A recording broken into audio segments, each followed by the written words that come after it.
Friends, hello everyone, we're back with the long-awaited video. How to properly prepare roses for winter, when to start pruning, which varieties require pruning, which don't, which need to be pruned almost to the ground, and what to do with them. We'll also share a tip for regions with cold, dry, and snowless winters. This video covers the complete preparation of roses for winter from Semena. The first question: when to start preparing roses for winter?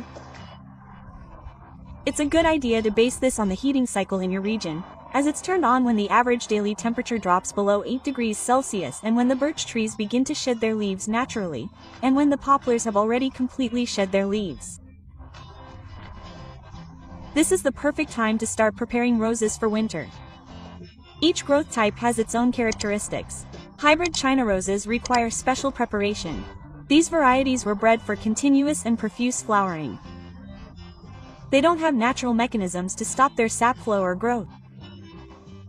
Therefore, in the fall, as soon as severe, persistent frosts arrive, all hybrid tea roses should be pruned back to just 2 to 3 centimeters above ground level.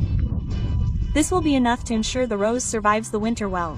Medium pruning is practiced for Floribundas. This differs from the heavy initial pruning of hybrid roses in that the roses are pruned back, but 5 to 8 live buds are left from the rootstock or from the grafting point, if you are growing grafted seedlings.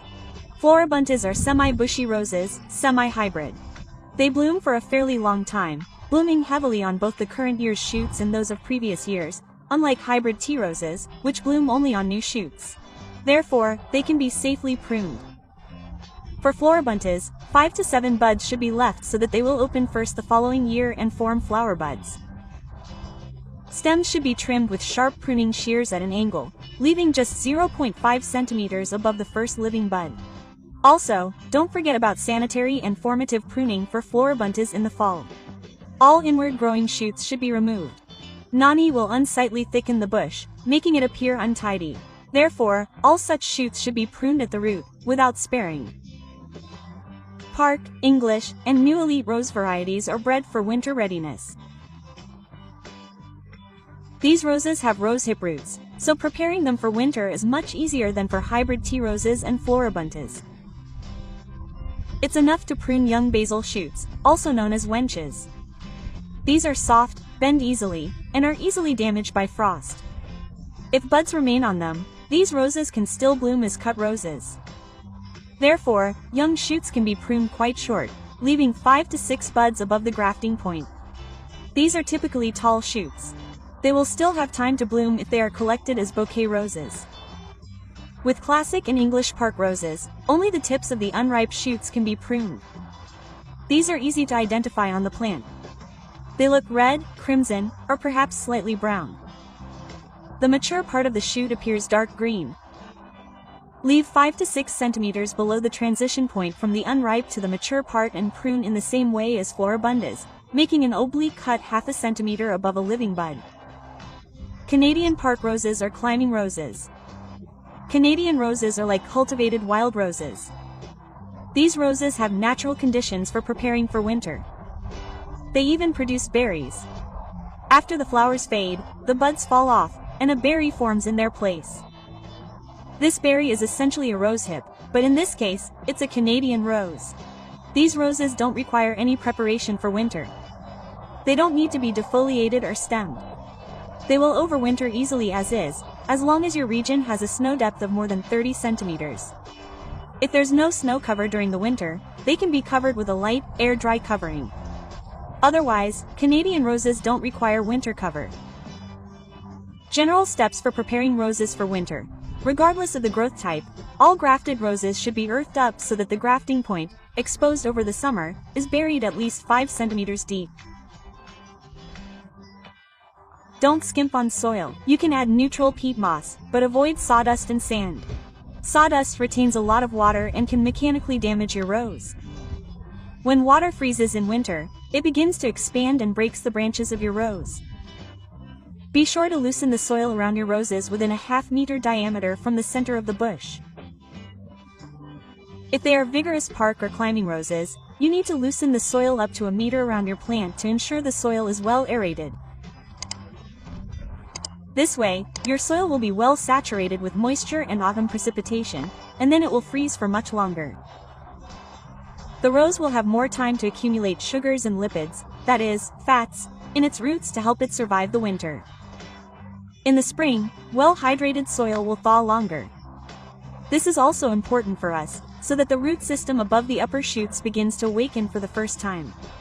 Only under these conditions will the seedlings overwinter well and 100%. If your region experiences dry and cold autumns, do not neglect autumn moisture recharging watering. However, it should not be done too early. Again, you need to determine whether your soil needs moisture recharging. A small patch of soil near your plantings or fruit trees is sufficient. Moisture recharging irrigation is suitable for both crops. Dig a small hole to the depth of a spade, take a small piece of soil from this depth, and form a ball. If the ball crumbles and doesn't leave a damp mark on paper or your hand, the soil needs moisture recharging. If the ball forms a dense mass, doesn't disintegrate, and leaves a damp mark on paper, your soil is too wet and doesn't need watering in the fall. Roses, fruit trees, and shrubs require a fairly generous moisture recharging irrigation in the fall. We need to soak the soil to a depth of 1 meter, or even 1.5 meters, if we're talking about large, vigorous, park roses that have been growing in your garden for a long time. Immediately before the onset of severe cold weather, before snow falls, approximately 2 weeks after pruning your roses, you should water your plants. For each 100 square meter, 16 to 28 gallons of rose planting, pour 15 or 20 liters of water if you're growing large, vigorous park varieties. After watering your roses, be sure to apply a layer of mulch on top. This can be peat, well-rotted compost, or manure, but be careful with it. If you spread peat or manure on your plants too early, they may absorb nitrogen and start growing again. We don't want this. If mulch is unavailable, thoroughly loosening the soil is sufficient. This will create favorable air conditions and slow moisture evaporation from the soil. This will allow the soil to absorb water more deeply and thaw more slowly in the spring. This will give the roots time to awaken, and your roses will emerge from the snow in good condition. If a rose wakes up too early in the spring, it's highly susceptible to damage from subsequent spring frosts. If you notice black spot or powdery mildew on your Canadian varieties or your park varieties, which we don't prune or defoliate, in the fall, these roses must be treated with fungicides before covering them. Regular colloidal sulfur is suitable for this. However, keep in mind that fungicides can only be used on sunny, warm days with temperatures above 8 degrees Celsius. If these temperatures no longer exist, postpone treatment until spring. In the spring, immediately after the snow melts, we treat them with colloidal sulfur or copper sulfate when daytime temperatures are already warm. If you live in the south and the fall foliage is still far away, but the roses are already forming buds, should you remove them? Pay attention to your weather. If winter precipitation is approaching, or if frost is less than a month away, it's best to remove the buds to free the roots from the buds. Because if a plant has buds, the roots, with all their power, are pumping moisture and nutrients into the buds, causing them to open. We need to get rid of this. Therefore, trim the buds on your roses 2 or 3 leaves below the bud itself to remove the source of phytohormone production. Dear friends, please note that Canadian varieties require no care, so you can purchase these seedlings from Altai Seeds in the spring, plant them once in your garden, and forget about your roses. We also offer elite park and English rose varieties. The best varieties of global selection, such as Rose Brut and Champagne, are new additions to our range. They don't require any special autumn care or treatment. They will also be available for purchase starting in February to March 2022, but you can already pre-order them at altemna.org. Dear friends, thank you so much for watching. I hope we helped you prepare your beauties for winter. And they will awaken in spring, beautiful and lush with blooms. See you in new